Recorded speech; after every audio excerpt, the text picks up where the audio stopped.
Hello everyone, this is Brad, part 38, sharing God's Word, my true stories, my testimony.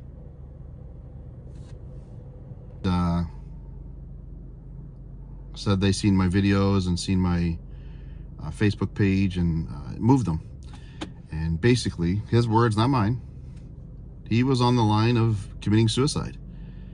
And he said if he wouldn't have seen the stuff that I had, what kind of touched him a bit, and then if he wouldn't have come and meet me to try to get a vehicle, he doesn't think he would have made it. And that moved me, because you don't want anybody like that. You want to help somebody that's, suffering any kind of way like that, right? I do anyways. So back to where I left off, I shared with him my first experience with, in the pool incident at 80 Knox, where I felt someone pull my hair. I woke up and there was nobody there. And I continued telling him that I looked around, there's nobody there. There's nobody there. Like, I know someone pulled my hair. I see my class way back there still continuing. Who just pulled my hair? Who just pulled me up in front of this ledge, which was like a lifesaver to me? Because honestly, I feel like if I would have been underneath that water anymore, I could have just seriously died. Maybe they might have had to resuscitate me. Maybe they wouldn't have been able to. Maybe I would have took in too much water. That's the way I felt. But when I was looking at the washroom doors, my mother kicked the door open and she started screaming. She was, "How dare you? How dare you ignore my son? I've been up here and I see my son under the water. You look like he was all over the place and going crazy and you didn't even recognize him." And it was so funny when she did that, because, and I don't know why my voice goes high like that, guys. I don't know. I'm just being dramatic, I guess, whatever. Talking like a woman trying to, my mom. But anyways, yeah, she let that lifeguard have it. And we went home. And my mom told me that night that she had a dream not too long ago of an incident at 80 Knox of someone dying. It was a swimming accident. Now that was kind of set me back and made me think a little bit, because I'm like, what did you just say? Like, she actually had a premonition of it happening, and then this just happened. So that was the first incident. I told this guy that I was talking to, I said, you don't even understand. There's so many things that have gone on in my life that have just, call it coincidence, but I don't call it coincidence. I don't call it coincidence. No way. There's no way all these coincidences are happening. There's just no way. There's too many of them. But I didn't understand them. So I told him he better put his helmet on. He better put his seatbelt on. Because there's a lot coming his way that I'm going to tell him. He said, "Oh, give it to me, brother. I'm ready, brother. Give it to me." And I was like, all right, this guy is ready. He's ready. He's ready for the Lord and what the Lord's going to bring him. So my next one that I told him was, I lived on my own a long time ago, and I think I shared this in one of my past videos. And everything was just going wrong. Everything in my life was going wrong, you guys. Everything was going wrong. I was probably 20,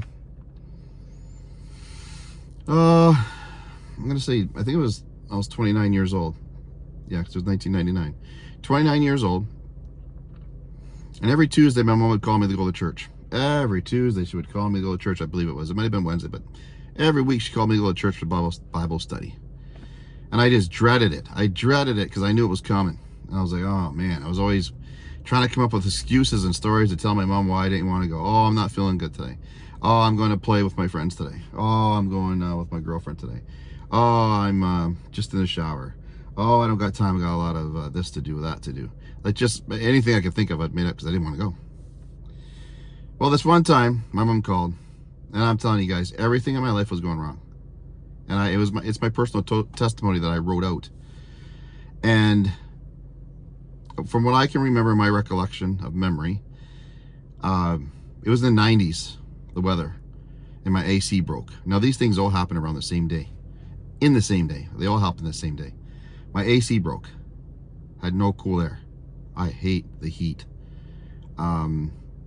Just got back from doing groceries with ex-wife.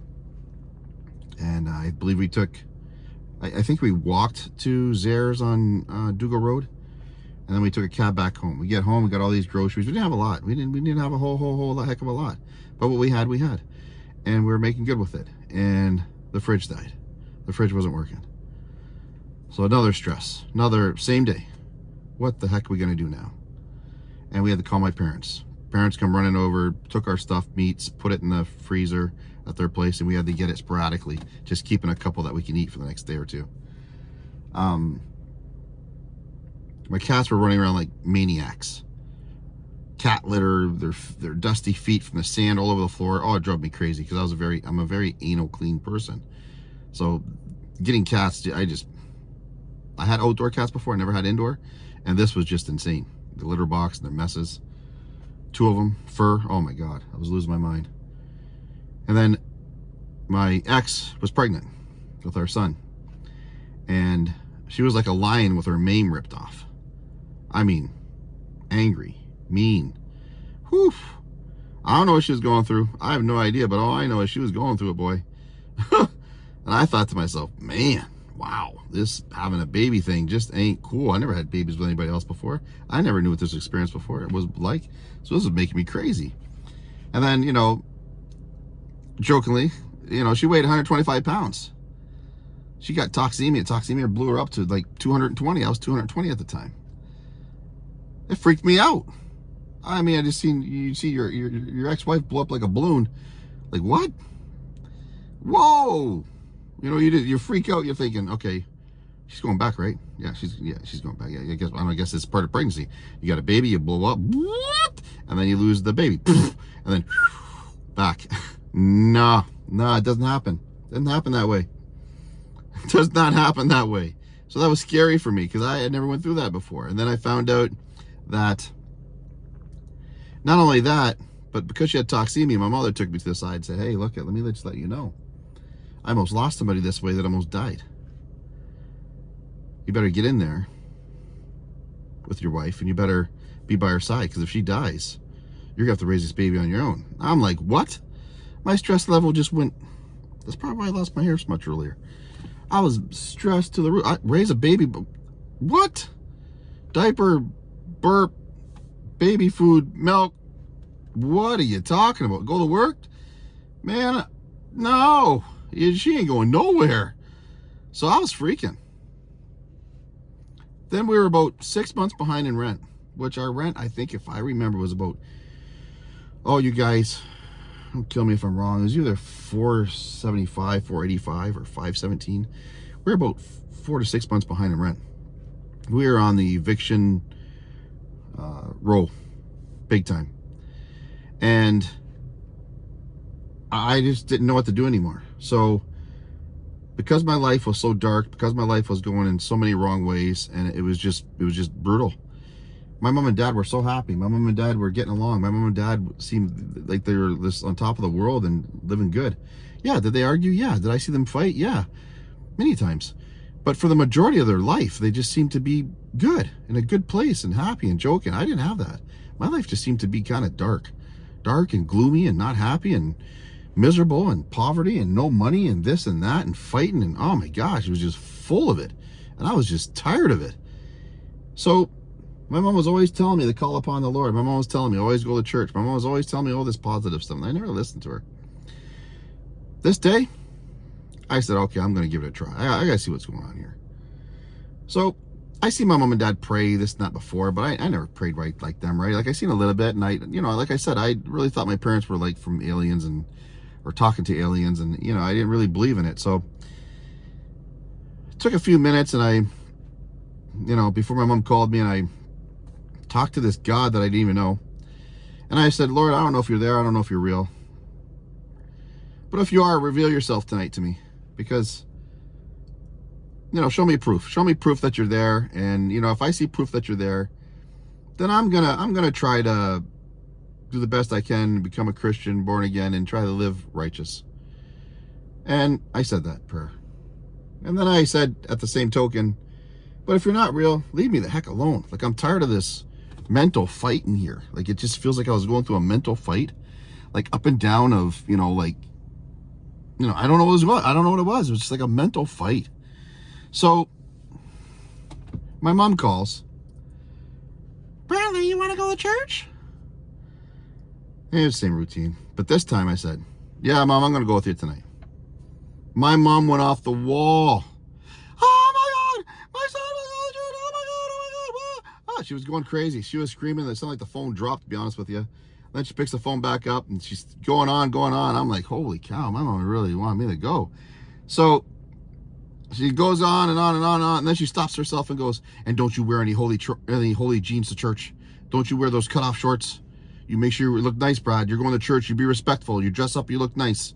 Okay? Put some nice church shoes on, a nice shirt button up, and you look nice. I said, Mom, okay, I will. I won't wear nothing like that. So I basically got ready. It seemed like I hung up the phone and my mom knocked on the door. That's what it seemed like. My mom was there so fast. It was unbelievable. I couldn't believe how fast my mom got to my house. You guys got to remember, my mom doesn't drive. My mom did not drive. She drove once in a blue moon, and she was so scared. She'd be holding that steering wheel, and us kids in the car, shut up, be quiet. Bradley, Chad, and David, don't you guys make a noise? Be quiet. Shh, you're going to get it when I get home. Be quiet. I mean, I know my mom was terrorized. My mother made it to my house in 1.3 seconds to go to church that night. I couldn't even believe it. We went to church. We get to church. And, you know, a couple songs, only 2, 3. Uncle Melvin was doing it upper room. Does his service. And at the end, he starts walking back and forth on the stage. And as he's walking back and forth, he basically says, hold on, church, hold on, church, hold on a minute here, hold on a minute here. And I'm just, like, I'm just thinking, why did I do this to myself? This is killing me, man. What is the purpose of this? This is better life?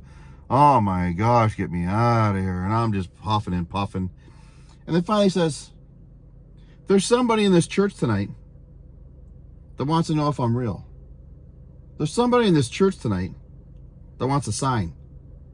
There's somebody in this church tonight that's living in darkness and wants happiness. There's somebody in this church tonight that wants to know if I'm real. And I'm here to let you know, my son. I'm real. I keep doing tongue twisters, guys, so sorry. And you guys, I'm telling you right now, I don't care what anybody was going through. I'm in here and I hear all this, and I hear that, I went, my ears perked up like, what? How?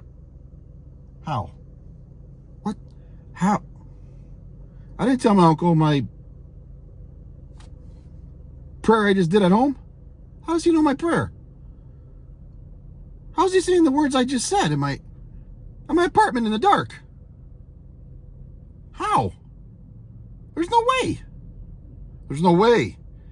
And he kept going on. And he kept going on. And my body started to quiver. I started to get a little bit of the shakes. My mom was sitting right next to me. Didn't know anything. But I did. I know something just happened. And he kept going on. So now I'm in shock mode. Now I'm in like, what the heck? I was looking down that aisle and I was like, man, I'm ready to bust a groove. I'm ready to get out of here. But then my uncle says, if there's anybody I'd like to be prayed for, just put your hand up. And I had my head down. I'm looking down, you know, I'm just doing all this kind of thing. And thank you. I see over that. Thank you very much. Thank you. And I thought, oh, okay, everybody's putting their hands up. It's not going to hurt, right? Just put my hand up. So I put my hand up. Woo-woo, real quick. Thank you. I was all right. He acknowledged me. He's going to pray for me. That's good. I need prayer. But then after that, a few minutes later, then he says, those that put your hands up, if you'd like to come up to be prayed for, come up here and we can pray for you. If you'd like to give your heart to the Lord, come up here and you can give your heart to the Lord and become a born-again Christian. And I'd love to pray for you and pray over your life so that you can have change and so that you can start to live with God. Now I'm like, oh, man, come on. Like, what is this all about? I never come here to go to the front of the church to be exposed like a sinner that I am. Oh, man, come on. No, I'm not doing that. This is crazy. This is absolutely crazy. I gotta walk up in this aisle. Everybody's like, oh, there goes Bradley. Oh, Sinner Bradley. Oh. What? No. So I was looking at I wanted to leave. I wanted to get the heck out of here as fast as possible, y'all. And let me tell you, I couldn't do it. You know why? I couldn't do it? because I was scared. I was now frightened. If I left this church, what was going to happen to me? I was just at my apartment. I was just suffering. I was just going through darkness. And I said to God, show me a sign, and I'm going to try to become a Christian. I'm going to give my life to the Lord, and I'm going to try to live better. Now I done seen the sign, got it, and I'm gonna say, I'm out. See ya. Boom. I thought to myself, what is God gonna do to me? If he just revealed himself to me, what is he gonna do to me? What's gonna happen to my life when I leave here if I don't acknowledge this occurrence that just happened? I was terrorized. So I went to the front of the church. And I'm going to stop here, guys, at part 37, sharing God's word, my true stories, my true testimonies. And I will come back and let you guys know what happened when I went to the front. And all this is being shared with my brother in Christ, who called me to let me know, what can he do? How can I help him? What can I share with him to help him in the right way? And these were the stories, testimonies that I was sharing with him to help him in his walk. So I'll see you next time, guys. God bless you. Once you have Jesus, you always have Jesus. Love you guys. Bye for now.